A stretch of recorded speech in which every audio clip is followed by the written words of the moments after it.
Hello and welcome along to the start of a big season of this FM20 story from Dorking Wanderers. It's season 12 episode 1 and today we've got a transfer special ahead of our Premier League debut. For those of you that were here for the end of season review last time where we talked about our summer plans and what we were going to do in the transfer window, you can basically disregard all of that because we have gone absolutely nuts. So probably not the usual style I follow, did get a little bit too excited at a couple of players.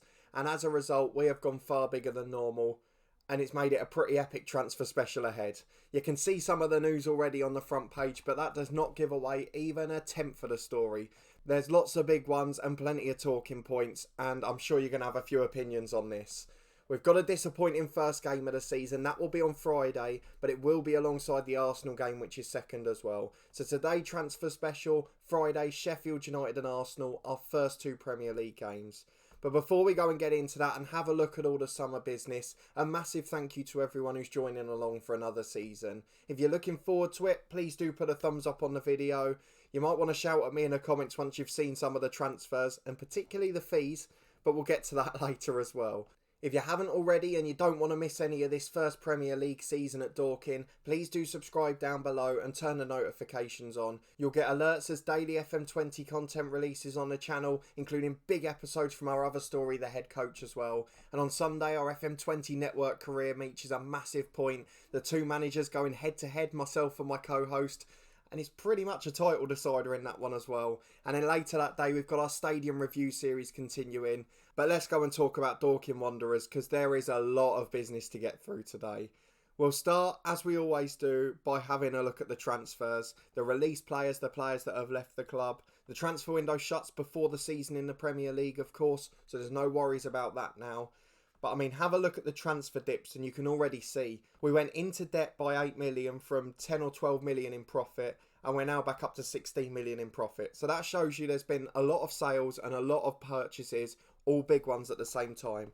So don't forget, going into this, we had a 30 million transfer budget. We also had a load of wages to spend, and we've generally not gone too far beyond that. It's just that it came in waves and it looked really bad at first. So let's go to it. Here's the transfers for the summer. And we start, as always, with the released players. And this year, there's actually not really any news. It's all youngsters that have left the club, so there's no real loss in that. But let's go and have a look at all the transfers. And I apologise in advance for ignoring my own advice and for some of the figures that you're going to see here. Let's go to all transfers, and I'll explain myself later.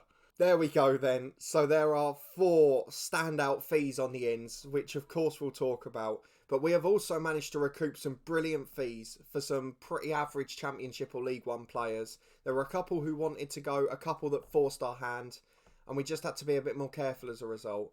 So if we go through the outs, there's over a page on both sides to talk about. We've got Joe Wilson, who went on loan to Colchester for the year. That coincided with a massive deal for us, and that was keeping Baker on loan for this season. The centre-half from Chelsea, still the best rated player at the club, which is absolutely remarkable. And he is such an important signing that Joe Wilson could move on again. Then we had 2 big sales to Anderlecht. We'd already bought in one midfielder at this point and one pre-agreed one on a free. And it meant we could sell our backups from last year. Stefan Moles wanted a new challenge. Adrian Bentley wanted a big contract. So both of those have gone to Anderlecht, where they'll play together now. Stefan Moles we got 6 million for. Now he's 31 years of age. He wanted to leave. And we got him on a free 312 appearances ago. I feel like we have to mention him because he's the record appearance holder at the club. He's played 2 games for Anderlecht and got a horrible rating. But what a servant he was for us. 48 goals, 312 appearances, 37 goals and 20 Man of the Match awards. An incredible achievement. Signed on a free from Blackburn, having never played a professional game. And he's become one of the biggest heroes in this save. But let's move on to the second one, which was Adrian Bentley. Still got a bit of potential. And by the way, we have got a 30% sell-on clause for him as well. So not quite our usual 50, but a little bit of room for manoeuvre if needed. He's made 1 sub-appearance for them, but he's made 68 for us in the league, 3 goals and an assist as well, 1 Player of the Match award. Popped up with a couple of really crucial goals. In the Cup, I remember him scoring one in the FA Cup in a long run. A really good player and has the potential to be brilliant. But at 20 years of age, he wasn't projected to be any better than the players we'd signed. And for £9 million, you'll see that we've brought in a player from Barcelona, Ibai Nunes. He's a centre midfielder for £9.5 million. So once we get Bentley's sell on, that's probably going to be more, and you can judge between yourselves if you think that's the right move or not.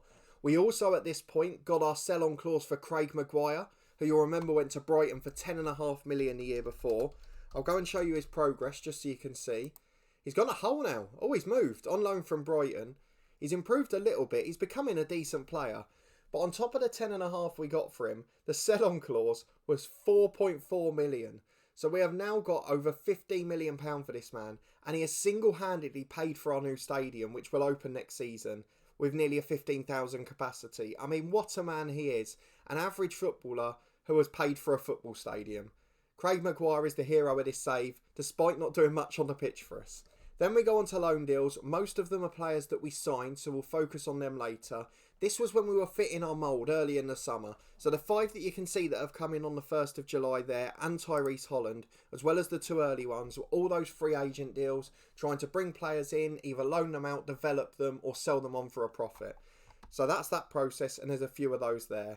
Carl Carroll went on a permanent deal. He's gone to my beloved Luton Town. First of 2 players to do that this summer. £105,000. He's gone to League One, and he's a backup player there as well. So he was never going to make it here, let's put it that way. Thomas Lovelace gone to Bromley. He played at Stevenage last year, had a good season, and he's now gone to Bromley for £40,000. Not the biggest deal, didn't quite make it, but a profit on what we paid. Got nearly double the money, in fact over double the money, so not bad at all there. Tommy Parks was the next one. He's gone to Doncaster for £450,000. Had all the potential in the world and still does. Has a great personality, but he's just not developing, no matter where he is. We had him here for half a year. We had him on loan for a half a year. We sent him for a full season. We had him here for a full season. And none of it's really worked. So Tommy Parks has gone to Doncaster. We have got the 50% sell-on clause here. So if he does make it, he does suddenly become brilliant. Mark Ball's gone on loan, the backup keeper last year, now drops to 3rd choice with Ben Barrett joining. He's gone on loan to Barnsley. Jonathan Mitchell's still here because we couldn't get him off the books. And it looks like Mark Ball's had a horror debut. 1 save, 4 conceded, and a rating of 4.9. Oh dear, let's hope he has a better season than that start. But he's gone to Barnsley and he's getting Championship football, which if he plays for the season and does better than that, will be really good for him. Stephen Lynch was next. He went on loan to Fulham. We tried to sell him. No one would get him. So they're paying all of his wages, and that's all we can ask. And he'll probably go on a free at the end of the year. A small loss, a gamble that didn't work out. And then we get to some more of the big ones. James King, the backup striker. We signed him in January for 825 grand. He's gone on loan to Copenhagen. 100 grand a month they're paying, and his wages in full. So whether we get to sell him on after this or not, we've made over £1 million from this loan deal, and that is a success. He scored a goal last season, a crucial one in a promotion push. He's done everything we could have needed, so fair play to him. George Burns is next. He's gone from Barnsley, £3.4 million. He'll join Mark Ball there, sorry. That's more than I would have offered, but he came off the bench for his debut. He's a decent player, probably between sort of League One and Championship level, and has the potential to be a solid Championship pro. 46 appearances for us, mostly off the bench. Deserves credit, he made 23 league appearances last year in a promotion winning season. So certainly by no means an outcast at the club, but 3.4 million, just too good for him. And again, we've got a little bit of a sell-on clause. Daniel Howarth for summer signing out on loan. Shane Thompson's gone to Luton, so we had him as a backup left-back last year. We got another couple in this summer. You've probably seen below, Luke Thomas has left the club. And Shane Thompson, he's got a decent personality and he's still got massive potential. So I just want him to go and play a whole season. And I really hope Luton can get promoted. He can be at the top of the league and he'll come back a far better player. So fingers crossed on that front. And then finally, a little bit of a swap deal with Swansea in the last day of the transfer window. We sold Luke Thomas on the Monday and we bought Carl Boyce on the Thursday, or Sunday to Thursday. Luke Thomas went to Swansea at 29 years of age for 8.75 million. They're paying him 25 grand a week. He's getting the money he's always deserved. But let's not forget he was our captain last year. He captained this side to promotion. 155 league appearances, was key in a promotion from League One as well. A wonderful player, a wonderful pro. And Swansea have got themselves a good player and paid an awful lot of money for him, which is great for us. So 29 million brought in total. There's still a couple of others on the loan list we'd like to get out, but unfortunately some of those might not happen now. They're on bigger wages, it's a little bit harder, and there's not as many clubs interested. But for us, I know you're all here for the ins, and as you can see, there's a real range. So if you take out the big deals here, the ones that were pre-agreed at the start of June, were 7 free transfers and Tyrese Holland. We were filling that mould of let's get young players in. They might or might not be good enough, but they've got big potential and will certainly make a profit on them.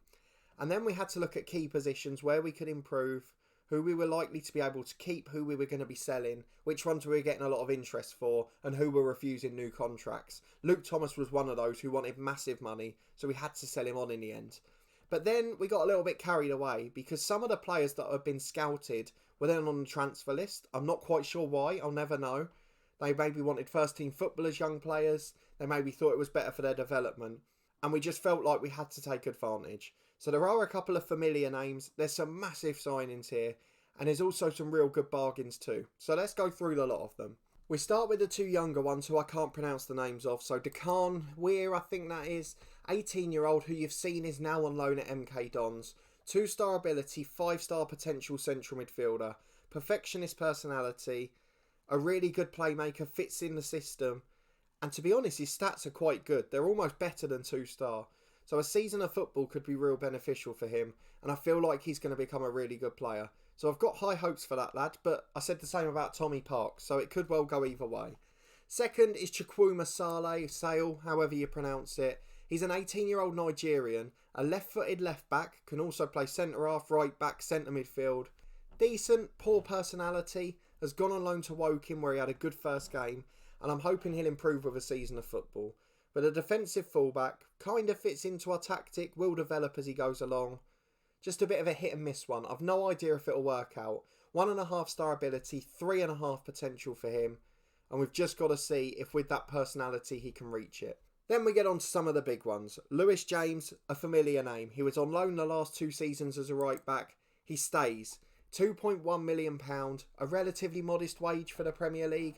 3-star ability, 4.5 potential. Continues to improve. Continues to play for England under 21, so he must have something. And with Petrucci, we keep the same right backs as last year. Really good player, already played for the club 63 times. And again, with us losing a lot of the team leaders, having a highly influential player stay can only be a good thing for the future. Then the 2 biggest ones of the window, in terms of fees, in terms of potential, in terms of excitement.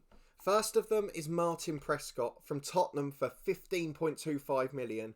I must point out with these deals, some of them are in instalments, and we've got Martin Prescott as the first one. A 3-star ability, 19-year-old striker, England under 21 international, 5-star potential. Still left-footed, still plays the same way as the others, an advanced forward naturally, made 1 league appearance for Spurs already, and looks an absolute superstar. I'm thinking in the mould, if all of his attributes go up by 2 or 3, we've got one hell of a player on our hands. He could have everything in his locker. He's training well, he's started well, he's in a mentoring group because he's a fairly low-key character, and I'm hoping he's going to be an absolute superstar. Probably the only one I'm worried we could lose money on, but I'm hoping his potential will get him a big deal. We have had to add a minimum fee release in, the same for the next one as well, just because they wouldn't join us otherwise. Particularly relegation clauses, they're crucial. So let me know what you think of him in the comments. And as we do that, we'll move on to one who's actually a wonder kid. And that man is Ryan Lima. Lemma? Not sure. From Arsenal, 32.5 million. Again, mostly in instalments. But this guy is an actual wonder kid. We said replacing Zach Council was going to be the hardest job of the summer. And you know what? I think we've managed to do it. His attributes, bar having a better personality and being more driven and more determined, are almost identical. So I'm hoping that will mean 15 goals, although probably not a Premier League level, and plenty of success as well. He's only 19 again, played for England under 21s 5 times, scored 3 goals. Worth 21 million after signing him, on less than 30 grand a week on a 5-year deal.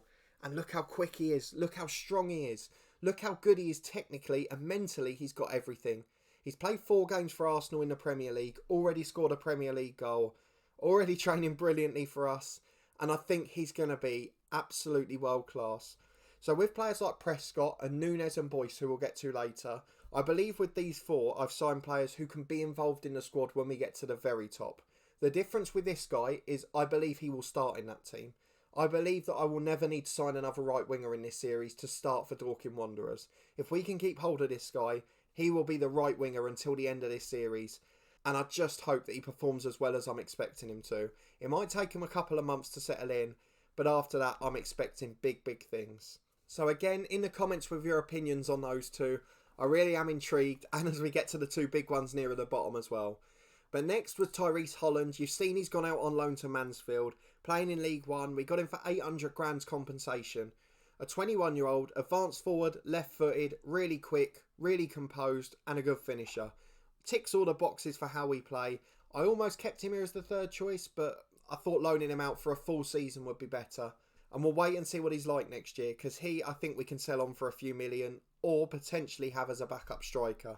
We haven't been able to sell Cotleo yet. That well could happen if he has a few goals this season. So we'll wait and see on that one. Next is Bill Pilkington, someone I've been looking to loan out. He's a 2.5 star, 23-year-old centre-half with 3.5 potential. He's just solid. He's come from Bournemouth on a free, and again, it's one of those where there's no real risk. If he goes on a free again in a year, we've not paid a great deal. But I think he could go on loan somewhere. He could feature a few times. We've got him in a mentoring group while he's here. And maybe be worth something in the future. He's capped for England under-19s. He obviously has potential. And if we can get him up to a decent standard, then it can only benefit the club. So we'll try our best with him. The same goes for Daniel Allison, really. 22-year-old striker. I was thinking of him more as a right winger because he can't finish. And he can cross-dribble. He's quick. He's good off the ball. He's got a bit of flair, good technique. He just screams winger at me. He's played for Bolton last season. He came through at Everton and he got released on a free. So for £2,000 a week, 2-star ability, 3.5 potential.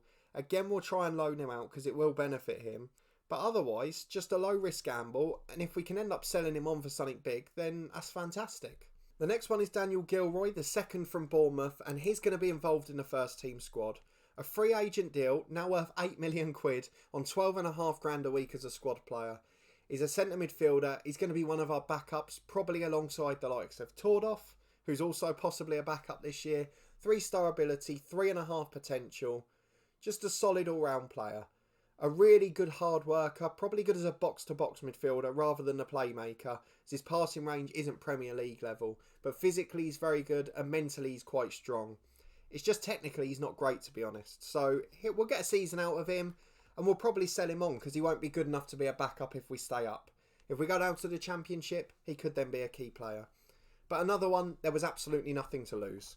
Fills a position in the squad comfortably. Daniel Howarth almost did the same, but he's now gone out on loan. That's because we weren't able to sell Joe Thompson, the backup left winger. He's on 8.5 grand a week, of which Vancouver are paying all of it. We got him on a free at 24, and he's now worth 4.5 million. So he's very quick. He's decent at the wing positions. Probably again that sort of League One to Championship level player. Been a backup for Villa for a few years where he came through. And otherwise is improving at his new club. So that suggests that things are going to go well. So I'm really looking forward to seeing how he develops. And another one we could make a massive profit on. Finally, of those free agent deals is Stewart Settle. You've seen he's gone on loan to Southend. He was released by Sheffield Wednesday. Not got the best personality, which is probably the difference with him. But 2.5-star ability and 3.5 potential. Another one there was nothing to lose. So we've bought him in. Southend are paying all of his wages. The worst that will happen is we lose him for free again. He's not worth as much money. He's not got quite the same hype, probably because of his attitude. But he has got most of the attributes, so I'm interested to see if he does anything special. Either way, if Southend want him at the end of this and we can get a couple of £100,000, it's job done by my book. So really good news with those ones. And I think out of those 7 or 8, we've got 2 or 3 who are probably going to make a big profit or be involved in the first team for years to come. So that's all you can really ask of your free agent deals. But after that, we do move on to our third of 4 big ones this summer. And that one is Ibai Nunes from Barcelona, which already tells you the sort of player he's going to be, for £9.5 million. Ibai Nunes is a central midfielder. And this is the man we used the Adrian Bentley money on.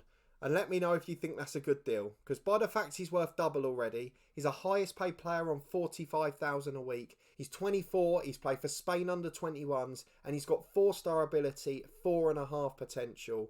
He's played 10 times for Barcelona, 64 for their B team, and he's had spells at Alaves before that as well where he played. What a player. A good deep line playmaker, a good central midfielder. We might have to switch the wing roles the opposite way round, have the central midfielder on the left to suit Ibai Nunes. But otherwise, I think we've got a wonderful player on our hands. He looks like he's going to be top class. He looks a solid Premier League pro. And if he improves that little bit more again, as he's expected to, he'll certainly be able to play when we get to the top level. You can imagine this sort of guy coming off the bench, being a Europa League player. No doubts at all about that. I'm really proud of that signing, and the money we paid, if we do sell him in the future, it will be an extortionate profit. Can also play in the holding role, so if we want to switch to that tactic, it works. But a really good signing that I'm happy with. Then another one, but for very different reasons. Daniel Alonso, who you've seen are loaned out to Luton in League One, came from Birmingham for 36,000. He's a 19-year-old Spaniard, 2-star ability, 5-star potential, a proper playmaker, a good winger. He can do everything, really. He's got to get a little bit more physicality about him, and his personality's average, but technically a really good footballer. Works hard. I just think he's going to be a good pro. I've got a sneaky suspicion he's going to be a Premier League star. He scored on his Luton debut, and even if he doesn't play for us, we're going to make massive money again. This is the thing we're looking at. Are we able to sign players and sell them on for a profit? To be honest, even with Nunes and Lima at 32.5 million, I believe that to be the case. It's only Martin Prescott I'm really worried about. Otherwise, I'm pretty confident that will be the case across the board. So you can let me know if you disagree, but this has been the biggest transfer special for some time in my book, and there's still 3 more to go. Mohammadi Diallo was next. He came in from Al Hazem, who played in Saudi Arabia, £1.1 million, and he's a Premier League level left back, or certainly Championship level. 3-star ability, 3-star potential, 81 caps for his country, Burkina Faso. I mean, he's got a bit of everything about him. He's not played in Europe before. He's not travelled before, which is something that could be a concern. But he started okay here. He's fitting in alright. He's already in the core social group. And he's already an influential player. He's worth 800 grand. That will go up as he plays. He's only on 15 grand a week, which is far less than Luke Thomas wanted. And he's the same star rating. So by my books, that's a good signing. Because him and the other left back we've signed are a combined £1.5 million at most. And Luke Thomas we got 9 million for. It does give a bit of disruption to the team, but Luke Thomas wouldn't sign a new deal, so we have to accept this one. So Mohammadi Diallo is next. He will be our left back, and he will be deputised by Kane Allen from Aberdeen, who of course, don't forget, won European silverware in our end of year review for the 2nd time in this series. And we got him for £145,000. He's 2.5-star ability, 3-star potential. And he's better than that. I mean, he's worth £500,000 already having joined. 26 years of age. I'm surprised he hasn't played for Scotland. But he's training decently. He's a good player. And how did we get him for such a tiny amount of money? What a player he is. And I've got really high hopes for this lad. Another one that's going to be a good backup and could be worth millions in the future. But then finally we get to transfer deadline day. We've got a little bit of money back in the kitty because we've sold Luke Thomas, we've sold George Burns since our last big transfer. That's brought in £12-13 million and we spent 11 of it. Carl Boyce from Swansea, the club who paid basically the same for Luke Thomas. And we've completed our central midfield. So Carl Boyce is a 22-year-old English under-21 international, 23 caps for them and 5 goals as well. Look at his rating in the under-21 European Championship. 1 start, 2 sub-appearances, 2 goals and 3 assists. At 22 has played 83 games for Swansea, 16 for Coventry and 3 for Tottenham, scoring 8 goals in that time as well. And he's just top class. 4-star ability, 4.5 potential, natural in centre midfield, natural in the number 10 role, competent up front. He's just got everything. His technique and his passing range is brilliant. His personality is strong. Mentally, he's just a very good footballer. And physically, bar the strength, which will increase, everything else is fantastic. I mean, he looks like another one that's really top class. Arguably, he's better than Nunes. And I mean, he's on 40 grand a week, the 2nd highest paid player. And I just think he's going to be wonderful. For £11 million, I think we've got a bargain again. So those 4 big deals, I'm now actually confident we can stay up. If we go and have a look at what the media think, while I'm doing that, you tell me what you think. Do you think we're going to be able to stay up? Some players staying that we didn't expect. Some leaving that we probably didn't expect as well. But more importantly, we have brought some crackers in. Let's have a look at the season preview. We're expected to finish bottom, but we're level on the odds with 5 other teams. So Watford and Reading. Watford have signed a couple of wonder kids as well, by the way. And they're the 2 promoted sides, and Norwich and Birmingham as well. And then next is Sheffield United, who we play on the first day. So that could be quite an important match for us. Arsenal expected to finish 5th, our second opponents. Doesn't get any easier after that either. But if we go and look at our squad to finish off, I mean, it's a really good one. We've kept Aaron White, we've kept Mitchell Baker, the 2 big loan deals from last year. We're still looking to loan out the likes of Bennett and Wheatley, Daniel Allison, who we mentioned as well, Bill Pilkington, the centre-half. but otherwise we've got some real stars from last year. A couple of others have really improved as well. So Kyle Brown, now expected to be rated better than Jack Walker, is a Scottish full international and they're expecting him to start this season. But Jack Walker, having said that, has played in the World Cup, so what more can we do with him? I mean, there's so many brilliant stories here, and there's some really improving players. The likes of Cotleo are still here, Tordoff's still here, although he is probably going to be a backup this year. But he stayed, he's on a new deal for a modest contract, and he's a hero. Of course he's going to stick around. But all of these players are going to be big sales. Fraser Cotleo will have 12.5 million quid. I mean, it doesn't get much better. We're living the dream. We're making our Premier League debut. And that will be in the next episode on Friday. So we will be back for a double header in the next one. Sheffield United at home, our first Premier League game. Not technically at home, it's at the Kai and Prince Foundation Stadium, QPR's home.